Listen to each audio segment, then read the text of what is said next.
बांग्लादेशी लेखिका और कार्यकर्ता तस्लीमा नसरीन ने बांग्लादेश में अंतरिम सरकार की कड़ी आलोचना की है। उन्होंने कहा कि अब बांग्लादेश में कट्टरपंथी जमाते इस्लामी समूह ने कब्जा कर लिया है। नसरीन ने बांग्लादेश की उदासीन छवि के बारे में बात की।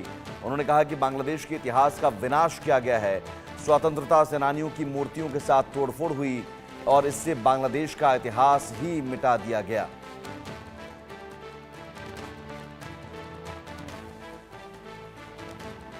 तो बांग्लादेशी लेखिका ने यूनुस सरकार पर कड़ा प्रहार किया। लेकिन रैनिक हमारे साथ जुड़े हुए। रैनिक, जो तस्लीमा नसरीन ने कहा ये सब जानते हैं कि अब जमाते इस्लामी का कब्जा, कट्टरपंथियों का कब्जा, लेकिन सवाल है कि तस्लीमा नसरीन जैसे लोग हैं अभी भी मौजूद बांग्लादेश में, और उनके रहते क्या वाकई बांग्लादेश को उस हद तक बर्बाद होने दिया जाएगा? क्योंकि बहुत सारे लोग अभी भी ये नहीं चाहते होंगे कि कट्टरपंथी ताकतें पूरी तरह से हावी हो जाएं।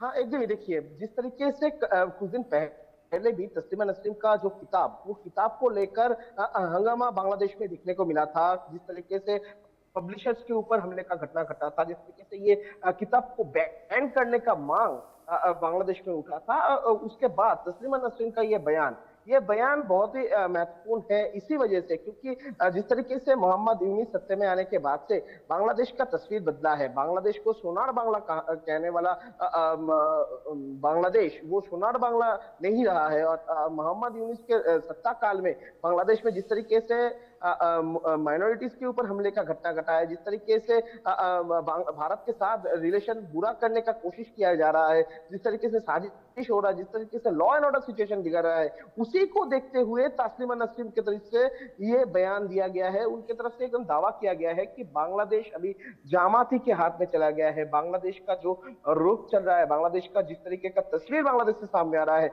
उसमें साफ है कि जमात की तरफ से बांग्लादेश का जो सरकार है वो सरकार को इस्तेमाल किया जा रहा है। ये सिर्फ तस्लीमा नसरीन नहीं कर रहे, बांग्लादेश का बहुत सारे लोगों के मन में भी यही बात है, क्योंकि जिस तरीके का तस्वीर बांग्लादेश से सामने आया है, उसमें जो लोग उम्मीद लगा के बैठे थे मोहम्मद यूनुस के ऊपर, जो मोहम्मद यूनुस नोबेलिस्ट मोहम्मद यूनुस बांग्लादेश को नया बांग्लादेश तैयार करेगा, ये उम्मीद लेकर जब इंटरिम गवर्नमेंट फॉर्म हुआ था, वो उम्मीद अभी लोगों के मन से टूट चुका है। और उम्मीद चले जाने के बाद अभी मोहम्मद यूनुस के पीछे किसका हाथ है, यही सबसे बड़ा सवाल बांग्लादेश का लोगों के मन में है। और तस्लीमा नसरीन का ये बयान में भी एक बात तो साफ है कि तस्लीमा नसरीन भी जो उम्मीद लेके बैठे थे, वो उम्मीद उनका टूट गया है। और अभी उनके सामने स्पष्ट हो रहा है कि बांग्लादेश का जो हालात, वो हालात सिर्फ खराब नहीं हो रहा है, बुरे से बुरा होने जा रहा है बांग्लादेश का हालात। और इसी वजह से लेखिका तस्लीमा नसरीन की तरफ से इस तरीके का बयान दिया गया है बांग्लादेश का इंटरिम गवर्नमेंट के खिलाफ।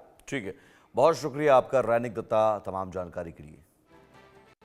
और यहां रुकते हैं छोटे से ब्रेक के लिए।